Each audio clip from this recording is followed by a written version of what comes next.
Amém, queridos irmãos, chegamos à quinta-feira, terceira semana.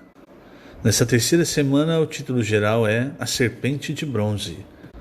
E esse também é o título da quinta-feira, A Serpente de Bronze. O versículo, João 3,14. Do modo porque Moisés levantou a serpente no deserto, assim importa que o Filho do Homem seja levantado. Senhor Jesus, obrigado, Senhor. Obrigado por mais um dia.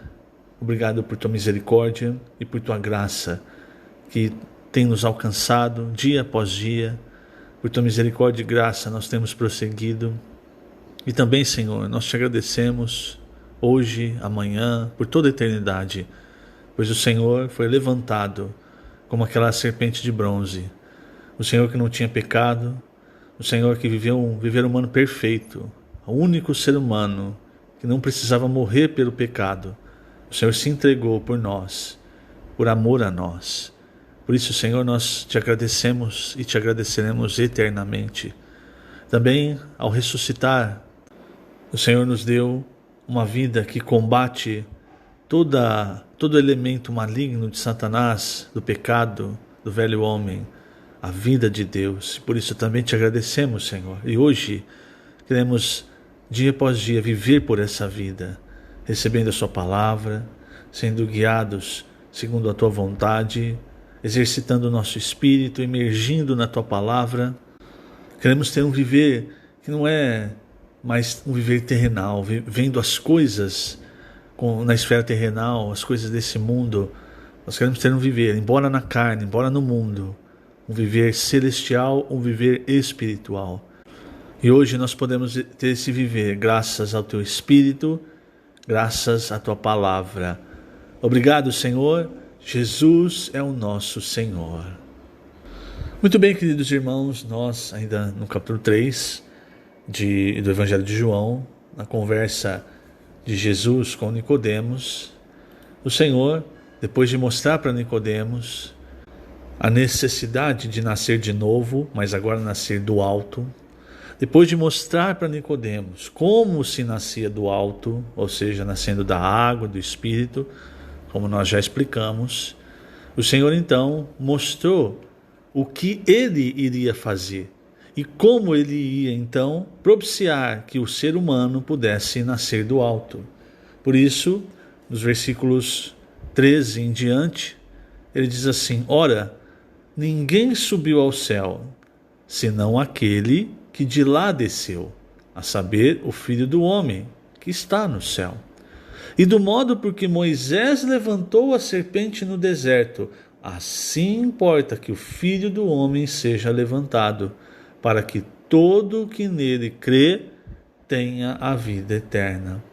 Então aqui, irmãos, o Senhor foi o mais específico possível para Nicodemos. Você vê que ele vai respondendo em camadas. Primeiro, ele responde: Nicodemos, se você quer saber como eu faço as coisas que eu faço, se você quer saber as coisas da esfera celestial, tem que nascer do alto.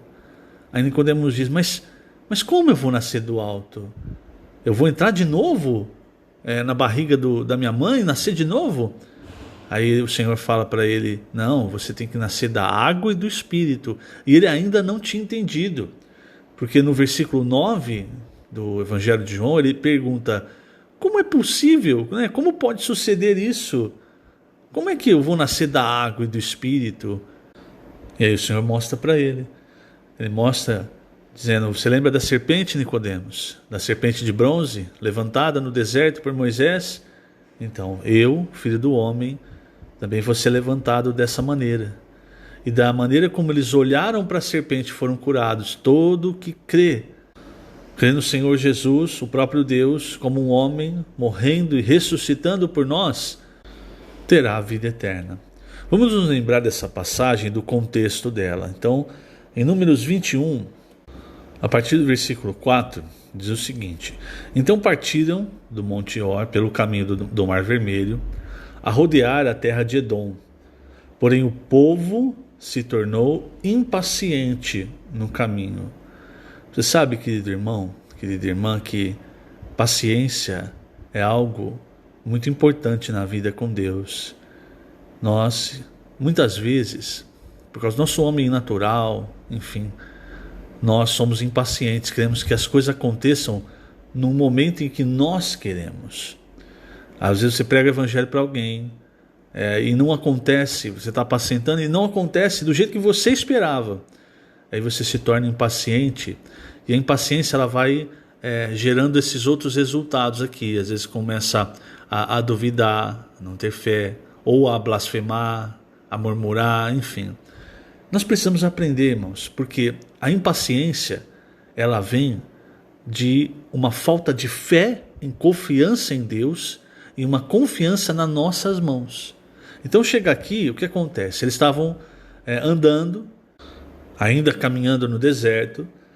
Miriam e Arão haviam morrido no capítulo anterior, e de repente eles se tornaram impacientes. E aí nessa impaciência, então veja como a questão do que está dentro de nós, ela vai precipitando outros erros. Nessa impaciência, o versículo 5 diz: e o povo falou contra Deus e contra Moisés. Veja bem como a Bíblia descreve, porque fala que falou contra Deus e contra Moisés, mas se você observar bem, eles foram reclamar contra Moisés, para Moisés e contra Moisés. Eles não colocaram Deus, não é assim, explicitamente na história. Eles colocaram a culpa em Moisés. Só que é o que nós falamos ontem. Quando Deus escolhe uma pessoa, dá a direção para essa pessoa, e aí nós vamos e reclamamos dessa direção, reclamamos dessa pessoa, enfim, você está reclamando do próprio Deus, da escolha de Deus. Então, o povo, o versículo 5 diz: o povo falou contra Deus e contra Moisés. Por que nos fizeste subir do Egito, para que morramos neste deserto, onde não há pão nem água? Olha só, já havia há muito tempo o maná. Olha o que eles falam do maná.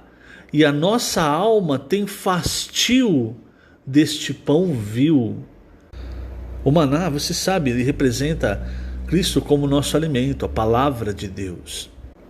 E nós precisamos todos os dias colher essa palavra, quer dizer, mergulhar na palavra, buscar o Senhor através da palavra. Agora chega um ponto, irmãos, que muitos já acham assim: não, eu sou conhecedor da palavra, eu conheço, eu quero coisas novas.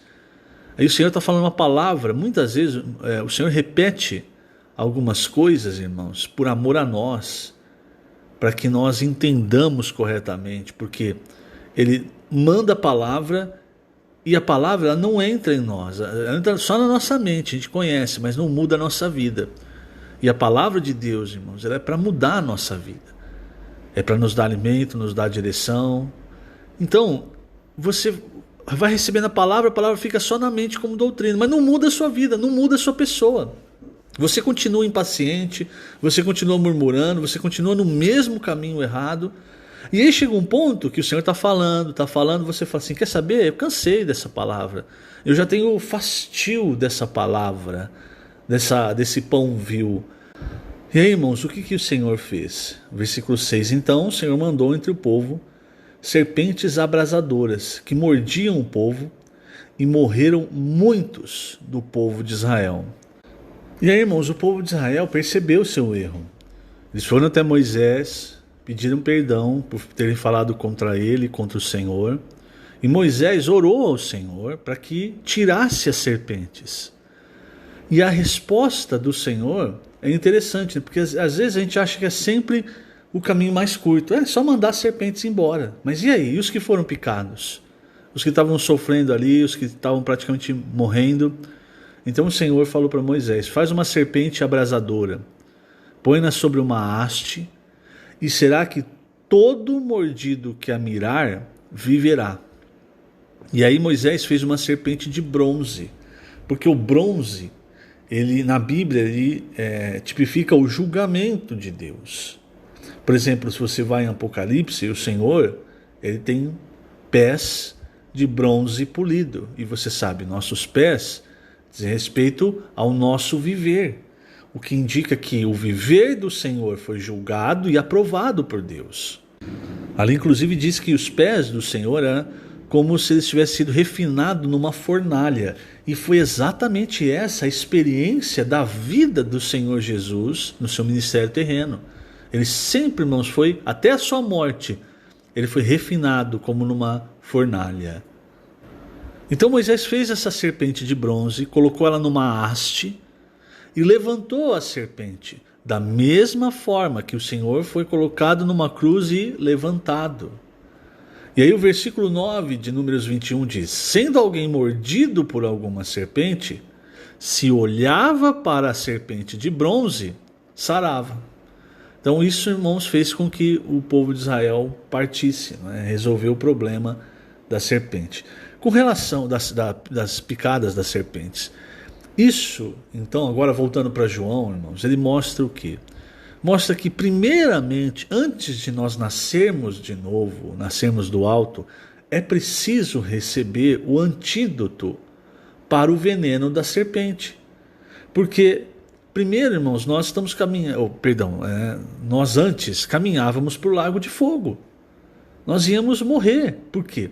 Porque nós temos dentro de nós o veneno da serpente, o veneno de Satanás, que diz respeito ao pecado.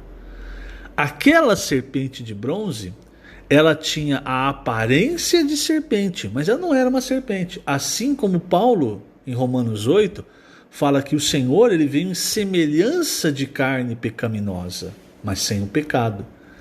Então, quando o Senhor ele foi crucificado, Paulo também diz em Romanos que ele crucificou na sua carne o pecado, o nosso velho homem, ou seja, ele tratou com o veneno da serpente e nos deu o antídoto. Você sabe como é feito o soro, que é o antídoto para picada de cobra, de serpente? É injetar a cobra,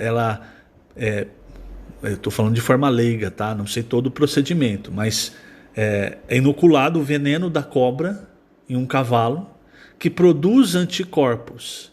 E aí é extraído, então, para fazer o soro para determinada picada de determinada serpente. Ou seja, alguém vai sofrer, no caso ali o cavalo. O Senhor Jesus, ele fez isso para obter o soro, o antídoto. Ele se ofereceu para ser crucificado, para que então do seu interior saíssem, né, como nós vemos em João 19, o sangue para nos purificar, né, para purificar os nossos pecados, e a água que diz respeito à vida de Deus, essa para fazer-nos nascer de novo, da água e do Espírito. E nascendo de novo, agora o Espírito dentro de nós temos uma lei que combate o pecado e o velho homem. Lá em Romanos 8, Paulo ele diz: se nós colocarmos a nossa mente no Espírito, o Espírito ele vai amortecer os feitos do corpo. O que quer dizer isso? Não quer dizer que o pecado saiu de nós. Enquanto há carne, há pecado. E se nós nos distrairmos, irmãos, embora o Senhor tenha tratado do pecado na cruz, se você se distrair, você volta a pecar e pode cair em pecados grosseiros. Por isso, irmãos, hoje nós temos o antídoto. O que nós precisamos fazer? Tomar. Quer dizer, a realidade da cruz de Cristo está no Espírito. Então, quando você se volta para o Espírito, você experimenta o antídoto para esse veneno. Por isso, Paulo fala em Romanos 8, que quando nós colocamos a nossa mente no Espírito, nós mortificamos os feitos do corpo. Quer dizer, aquela vontade que a carne incita, o velho homem, enfim, para você pecar, para você cair, é no Espírito, no nosso Espírito, que contém o Espírito de Deus, mesclados ali. É ali, irmãos, essa vontade, essa incitação ao pecado, ela é mortificada. E quando o Senhor voltar, aí vai resolver de vez o problema do pecado, porque nós vamos ter um novo corpo, um corpo de glória, um corpo, segundo Paulo diz, Filipenses 3:21, um corpo igual ao da glória do Senhor Jesus. Então é importante, irmãos, nós entendermos primeiro a necessidade do Senhor ser levantado para tratar com o problema do pecado, o problema do veneno, e também depois ressuscitando nos dá o antídoto, que é o Espírito que hoje está em nós. Agora o que nós precisamos, irmãos, aprender a viver pela vida de Deus que está em nós, a viver em novidade de vida. Porque se nós não vivermos em novidade de vida, essa experiência do povo de Israel de ser impaciente, de murmurar, de serem rebeldes, isso está em nós. Não adianta você olhar para o irmão e falar assim, aquele irmão ele é rebelde, aquele outro ele é insubmisso, aquele outro ele blasfema, aquele outro murmura. Isso está em nós. Por que o Senhor manda a serpente? Para mostrar isso para o povo de Israel. Isso está em nós. E isso vai nos matar, irmãos. Isso vai nos tirar da boa terra. Esse é o ponto. Quem caiu no deserto não entra na boa terra. O nosso velho homem cai no deserto. Mas se nós não tomarmos cuidado, nós caímos junto. E ao invés de entrar na boa terra, ou seja, ao invés de reinar com Cristo, nós vamos parar lá nas trevas e ranger de dentes. Então é importante nós percebermos. Quando você detectar, tem rebeldia em mim, tem impaciência, murmuração, essas coisas, você precisa olhar, entre aspas, para a serpente de bronze. Ou seja, você precisa ir para o Espírito e encontrar ali o Senhor. E você vai para o Espírito invocando o nome do Senhor, orando a palavra, mergulhando na palavra, cantando hinos, enfim. Hoje nós temos muitas ferramentas para permanecer no Espírito, porque é ali no Espírito, irmãos, que nós encontramos a cruz de Cristo. Em 1 Coríntios 2, Paulo é muito claro. Aliás, até no capítulo 1, ele diz que a cruz é loucura para os que se perdem. No nosso velho homem também, a cruz é loucura. Mas quando você está no Espírito, irmão, você encontra a cruz de Cristo.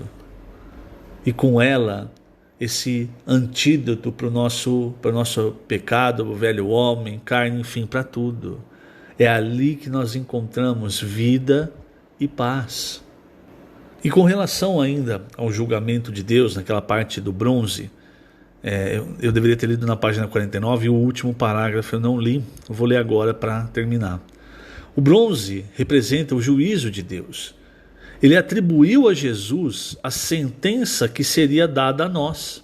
Isaías 53, versículos 4 e 5 diz: certamente ele tomou sobre si as nossas enfermidades e as nossas dores levou sobre si. E nós o reputávamos por aflito, ferido de Deus e oprimido. Mas ele foi traspassado pelas nossas transgressões e moído pelas nossas iniquidades. O castigo que nos traz a paz estava sobre ele, e pelas suas pisaduras fomos sarados. Cristo foi julgado e a Deus agradou moê-lo. Versículo 10 de Isaías 53 diz: todavia ao Senhor agradou moê-lo, fazendo-o enfermar. Quando der ele a sua alma como oferta pelo pecado, verá a sua posteridade e prolongará os seus dias, e a vontade do Senhor prosperará nas suas mãos. O desejo de Deus Pai é que a sua vontade seja feita, e em Cristo a vontade de Deus prospera. Se formos encabeçados por Cristo e guiados pelo Espírito, a vontade de Deus também prosperará em nós. Aleluia. Então você percebe? O viver humano do Senhor Jesus e principalmente a sua entrega, o seu sacrifício, foram julgados por Deus e foram aceitos por Deus. O Senhor Jesus, como cordeiro pascal, como cordeiro que ia ser oferecido, ele era um cordeiro perfeito. Ele foi examinado e não foi encontrado nenhum defeito nele. Quer dizer, ele foi julgado, o viver do Senhor, e foi aprovado. E depois o próprio Senhor julgou, o próprio Deus, julgou os pecados de todos nós em cima do Senhor Jesus.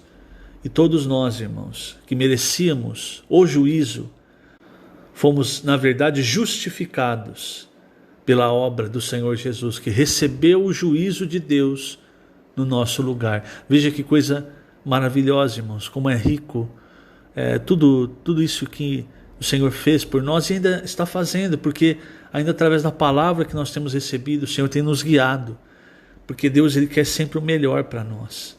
Na nossa impaciência, muitas vezes nós murmuramos, nós não entendemos o tempo de Deus. Mas creia, querido irmão, querida irmã, Deus quer o melhor para você e Ele quer te conduzir a uma terra que mana leite e mel. Na verdade, nós já estamos em Cristo, que é essa boa terra, não é? Mas o Senhor quer avançar, quer nos levar, irmãos, a ser reis com Ele no reino milenar. Por isso eu digo, o Senhor sempre quer o melhor para nós, seus filhos. Vamos deixar o Senhor trabalhar. No fim você vai ver, vai valer a pena. Que o Senhor te abençoe grandemente. Lembrando, estamos colocando essas gravações no canal do YouTube da Igreja em Ribeirão Preto. Jesus é o Senhor.